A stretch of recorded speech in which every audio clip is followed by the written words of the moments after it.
อยู่นี่แม่นอาหารเสริมเนาะมันต้นเครือมันป่าเนาะ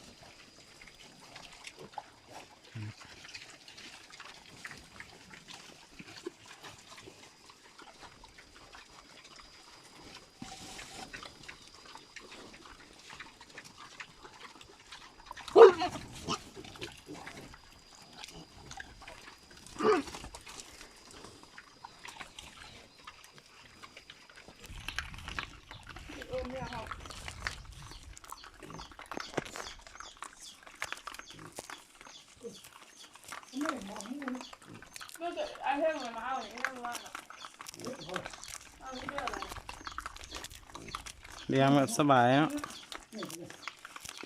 ให้สลีในนี้เลยเนาะไม่ได้ผสมน้ำอย่างให้มันเลย